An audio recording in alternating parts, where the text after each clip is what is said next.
Olá, seja bem-vindo ao podcast AFIA Endocrino Papers. Aqui lhe mostramos como se manter atualizado em endocrinologia, mesmo que você tenha pouco tempo para estudar. Meu nome é Ícaro Sampaio. Eu sou Luciano Albuquerque. Sou Eric Trovão. E o nosso tema hoje é tudo o que você deve saber sobre remissão do diabetes mellitus tipo 2.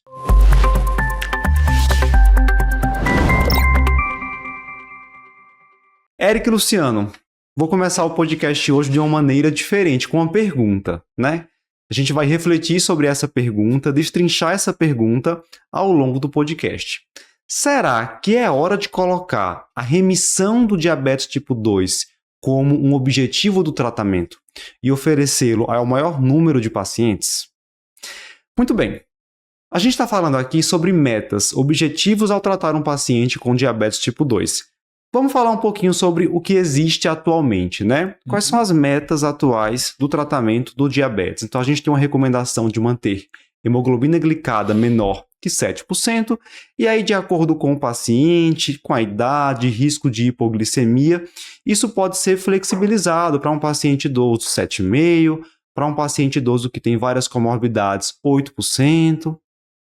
Temos também meta em relação à glicemia de jejum, manter ali entre 80 e 130, se é um paciente que tem um risco maior de hipoglicemia, idoso com várias comorbidades, podemos flexibilizar um pouquinho até 150. Glicemia pós-prandial, a meta é manter menor que 180, a glicemia de 2 horas. Se o paciente faz uso de um sensor de monitoramento contínuo de glicose, manter um tempo no alvo acima, maior ou igual a 70%. Se é um idoso com comorbidades ou um paciente com alto risco de hipoglicemia, um tempo no alvo maior ou igual a 50%. E temos também algumas observações, citações na diretriz, Luciano, sobre metas em relação à perda de peso nesse paciente com diabetes tipo 2, não é isso? Isso. Eu acho, respondendo já a tua primeira pergunta, eu acho que a gente deve sempre lembrar dessa possibilidade, né? Assim, a gente deve sempre, aquela história de chegar na meta, dobrar a meta, então a gente já está buscando uma super meta que é normalizar a glicemia, né? Chegar... A meta de remissão, a definição ainda é um pouquinho longe da remissão verdadeira, né? Assim, ao pé da letra, mas a gente deve buscar isso. E a perda de peso acaba sendo um fator principal aí nesse contexto de falar de remissão. Os dados que a gente tem na literatura e de estudos que avaliaram remissão de diabetes, todos têm a ver com perda de peso, com terapias que têm a ver com perda de peso. Seja a questão de cirurgia bariátrica, seja a questão de modificação do estilo de vida de forma mais intensiva para conseguir uma redução mais significativa de peso. Então, quando a gente fala de pré-diabetes, a gente vai ter uma meta ali de 7%, né, que foi o que foi alcançado lá no DPP. Quando a gente fala de remissão de diabetes, verdadeiramente, a gente vai falar de 10%, foi o dado ali do Direct, né, que acabou chegando nesse número. Ok, então, idealmente, hoje a gente sempre vai buscar a perda de peso no paciente com diabetes tipo 2 e poderíamos dizer assim que uma meta seria aquele paciente que tem sobrepeso ou obesidade, perder ali pelo menos seus 10%, caso ele tenha esse objetivo, né, de pensar, planejar uma possível remissão do diabetes. E é uma meta que foi facilitada por a gente ter medicamentos hoje que, para o paciente com diabetes tipo 2, vai ajudá-lo na perda de peso. Né? Que é o que a gente não tinha antes. A gente tinha medicações neutras ou medicações que até faziam ganhar peso. E hoje a gente tem análogo de GLP-1. Não é à toa que a gente está falando de remissão de diabetes hoje. A gente fala de remissão de diabetes, a gente fala do peso, como foi citado, para falar do peso, entra aí a questão das novas drogas. Então, são essas novas possibilidades terapêuticas que faz com que a gente agora tenha a possibilidade de ter remissão em alguns pacientes, né? E por conta, principalmente, da perda de peso que eles terão. Um problema grande nesse contexto especificamente. Já você vai dizer. É porque essas medicações que têm em relação com uma perda de peso mais importante hoje em dia, elas também são muito potentes na redução da glicemia, né? Então a gente vai ter dois cenários. Primeiro, quando eu parar a droga, se vai ter algum reganho de peso. E segundo, o próprio efeito hipoglicemiante, normoglicemiante, vai embora, né? Você parou a droga. Então assim, será que quando eu suspender um GLP-1, a glicemia vai continuar controlada, né? Então a gente tem que discutir, inclusive, esse conceito de remissão. Isso. Até, assim, não vai fazer sentido você pensar em suspender a droga pensando na remissão se o paciente controlou a glicemia, mas não perdeu peso. Isso. Né? Porque aí, obviamente, ele vai recidivar, vai aumentar a glicemia. Né? Então, realmente, o paciente tem que perder peso. E aí eu me questiono até se 10% é muito pouco. Porque aí a possibilidade, qualquer reganhozinho aí dele, ele vai recidivar. Meta, né? Muito bem. E aí a gente entra num ponto de controvérsia, que é justamente essa definição do que seria remissão do diabetes tipo 2. Né? Nós tivemos em 2021 um relatório de consenso da American Diabetes Association que discutiu exatamente isso, né, Eric? Isso. Na verdade, foi um guideline que não foi só da ADA, né? Ele juntou também a Sociedade Europeia de Diabetes, juntou a Endocrine Society, juntou a Sociedade lá do Reino Unido, todos se juntaram para tentar definir o que seria a remissão do diabetes. Então, se é uma realidade potencialmente alcançável, a gente tem que definir isso até de forma a homogeneizar os estudos que venham a partir de então. Então, o que eles definiram é a partir da hemoglobina glicada, que seria o nosso principal parâmetro para essa definição, abaixo de 6,5 por pelo menos 3 meses, sem o uso de nenhuma droga hipoglicemiante. Por isso que aí o Luciano está falando ainda agora da suspensão, porque quando você suspender, pode ser que essa glicada que estava abaixo de 6,5 volte a subir, principalmente se o paciente não tiver perdido peso. Então, a gente vai buscar essa remissão naqueles pacientes que já estão muito bem controlados, que perderam peso, pelo menos aí 10%, e que você acha que talvez ao suspender a medicação, ele vai manter essa glicada abaixo de 6,5. Né? Então, essa seria a definição... Baseada principalmente na hemoglobina glicada. Isso, baseada na hemoglobina glicada. Eles trazem uma possibilidade, e assim, glicada é a primeira escolha, que isso fique bem claro, mas uma outra opção, se usada a glicemia de jejum, seria uma glicemia de jejum menor que 126, também após 3 meses sem qualquer tratamento. É basicamente o paciente saiu do critério de diabetes para o critério de pré-diabetes. E essa é uma crítica, porque assim, você deixou no pré-diabetes, né? Você remitiu realmente a rigor, você saiu do DM2, né, do diabetes, mas você deixou a meta dentro do pré, né? Eu acho que foram desfechos que foram empregados em alguns estudos, né? A gente teve a história do Look Ahead, que buscou essa meta, a gente teve a história do Direct, que buscou essa meta, o próprio Stampede Trial foi um estudo com cirurgia bariátrica, todos usaram esse desfecho, esse ponto de corda do 6,5, para definir remissão, né? Assim, controle de diabetes, que é abaixo de 6,5. Tá, abaixo de 6,5. 6,5 é um número que tem evidência, a gente tem lá atrás, desde o KPDS, essa meta de 6,5 como protetora em relação a desfechos duros, né? Desfechos clínicos. Que embora fosse buscada, mas ela não era alcançada nesses estudos mais antigos, né? Não chegava nisso, né? Mas com as drogas mais novas, aí a gente está conseguindo chegar a esse parâmetro. Isso. Agora, lembrar que TOTG não deve ser utilizado. Né? Ele varia muito de indivíduo para indivíduo, assim, o teste, a mesma pessoa faz hoje, faz depois, dá uma variação grande. E se o paciente, então, tiver entrado em remissão por cirurgia bariátrica, a gente está falando aqui droga, mas com cirurgia bariátrica a gente vê remissão, né? Mas aí é que não pode fazer o TOTG mesmo. Tem que ter hemoglobina glicada. Mas isso tem critério. Se você tiver, sei lá, o paciente, lógico, você tem que suspender, mas se ele estava usando o GLP-1 e parou o uso há pouco tempo, será que vai ter um atraso da absorção? Então o TOTG tem muita interferência. Isso.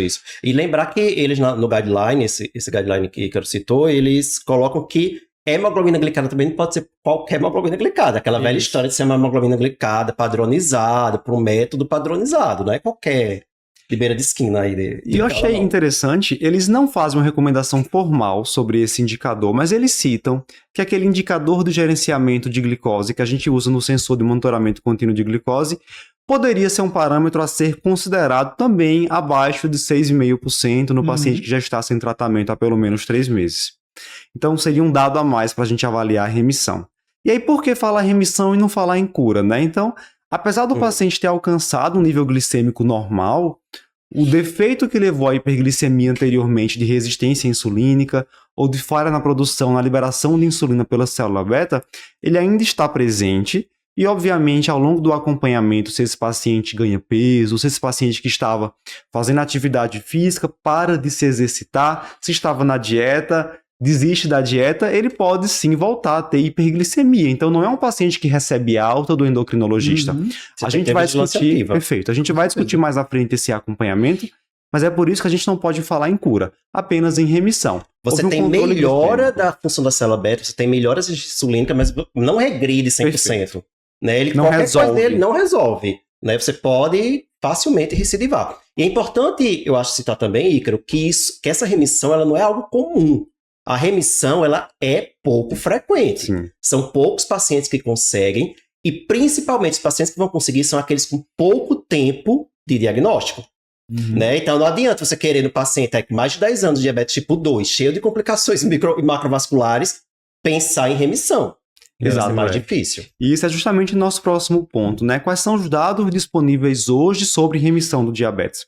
A gente tem estudo nos Estados Unidos, 7 anos de acompanhamento de pacientes com diabetes tipo 2, mostrando apenas 1,6% desses pacientes alcançaram remissão. Agora, como você falou, aqueles que foram diagnosticados há menos tempo, há menos que 2 anos, alcançaram aí 4,6% de taxa de remissão. Então, realmente, naquele paciente recém-diagnosticado, isso é mais comum. Se a gente pensar, por exemplo, naquele paciente que acabou de descobrir diabetes, né, insulinopênico, em franca glicotoxicidade, começa a insulina, de repente esse paciente volta com hemoglobina glicada, às vezes até normal, você consegue retirar a insulina, manter com hipoglicemia antioral em dose baixa.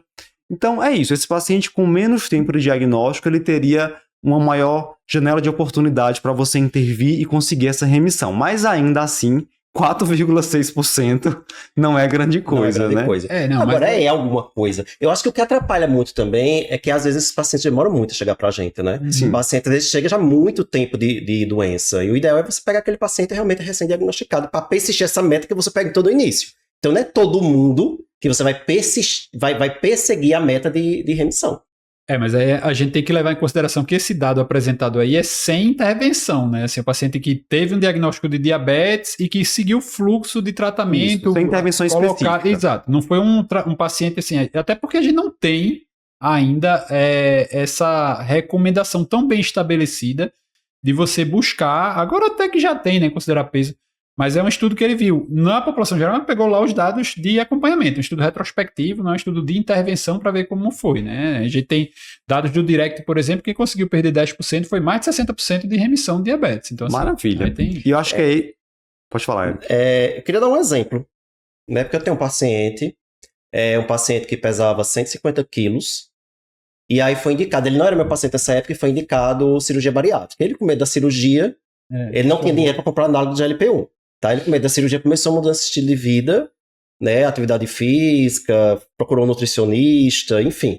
E ele perdeu 79 quilos. Né? Então, ele usava insulina, né? Então ele já estava em uso de insulina, mas eu consegui tirar a insulina dele. Ele chegou pra mim, ele estava nesse processo, quando ele chegou pra mim, já estava com menos de 100 quilos. Então eu já peguei a coisa muito bem encaminhada. E aí eu consegui tirar a insulina e tirei na última consulta a metformina. Ele estava com uma glicada de 5,6.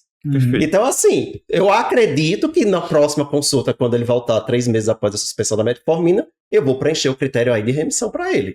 Né? Agora, é o habitual a gente ver esse paciente que com mudança de vida vai perder 79 quilos? Não é. Né? Não é algo comum.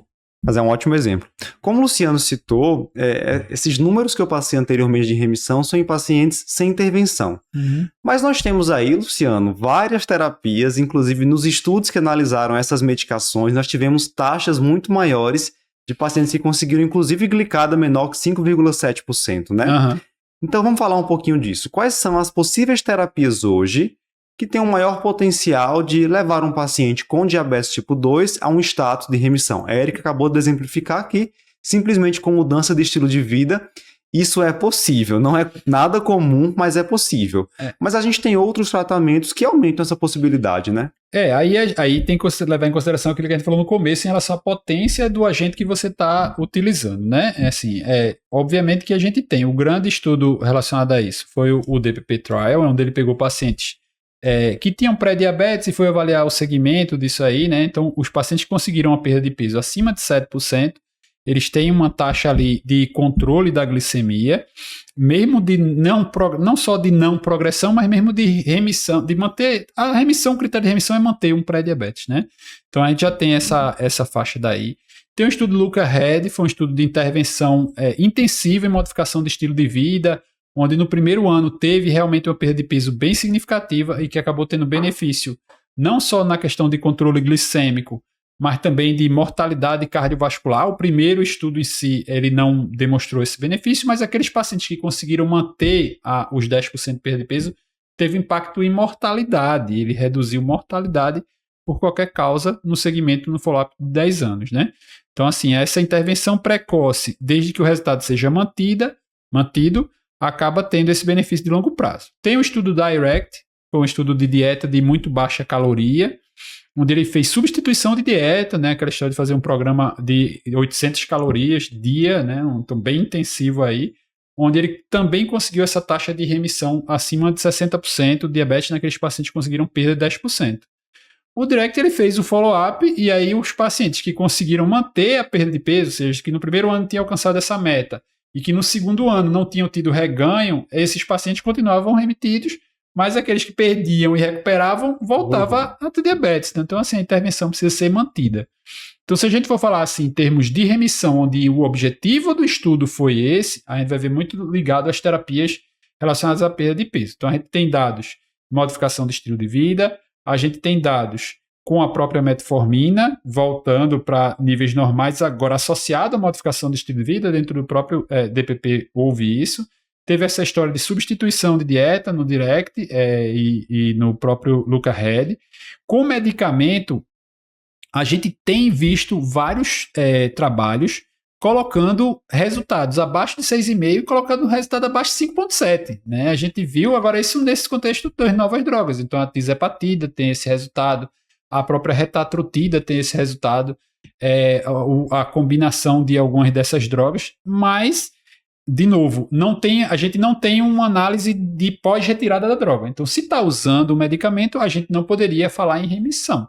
Né? Isso. Então, assim, né? Ele alcança níveis de normoglicemia, mas a gente não pode falar. Acho que vai faltar, deve surgir ainda esses trabalhos. Um follow-up, né? Follow-up. Isso aí vai ter. Acredito que vai ter que estar se falando em remissão e com essas novas drogas, acho que vai ser a tendência. E o Stampede e alguns estudos de bariátrica também alcançam esse resultado, né? Uma última coisa, assim, aí que vai ser muito, assim... A evidência mais robusta hoje é no paciente de bariátrica, né? O paciente de bariátrica ele consegue perder e geralmente ele tem uma manutenção de peso no mais longo prazo, né? Então, assim, o que a gente tem para apresentar com mais robustez. O Direct, por exemplo, o follow-up do Direct mostra que menos de 20% dos pacientes conseguiram manter o peso perdido, alcançar os 10% e manter os 10%. Então, assim... É um estudo sem medicamento, né? Para obesidade. Agora, lembrar que a bariátrica também tem os pacientes que reganham. Nesses pacientes que reganham, né? A gente vai ter aí a... Mas, de novo, você tem que pensar que é um cenário de estudo clínico. Esse Stampede, por exemplo, eram 50 pacientes em cada grupo. O paciente está sendo acompanhado de perto, consultas e tal. Então, assim... É outra realidade, né? Vida real. Muito diferente, né? Maravilha. Então, a gente falou até aqui sobre o que é, de fato, remissão do diabetes. Falamos sobre possíveis tratamentos, medicamentos, mudança de estilo de vida, cirurgia bariátrica que poderiam levar a essa remissão e qual é a realidade, o que é que os trabalhos mostram atualmente sobre dados de remissão do diabetes tipo 2 em pacientes que não estão em uma terapia específica com esse objetivo. Mas agora há outros pontos a serem discutidos. Por exemplo, será que considerando esses dados, é factível considerar hoje no seu paciente com diabetes tipo 2 que chega ao consultório, a remissão como uma meta? E no paciente com pré-diabetes, nós podemos falar em remissão do pré-diabetes? Essa é uma meta que não está ali claramente nas diretrizes, mas a gente tem que considerar na nossa prática. A gente vai discutir isso daqui para frente. Caso você queira conferir esse podcast completo, te convido a acessar a nossa plataforma de cursos, AFIA Endocrino Papers. Te espero lá.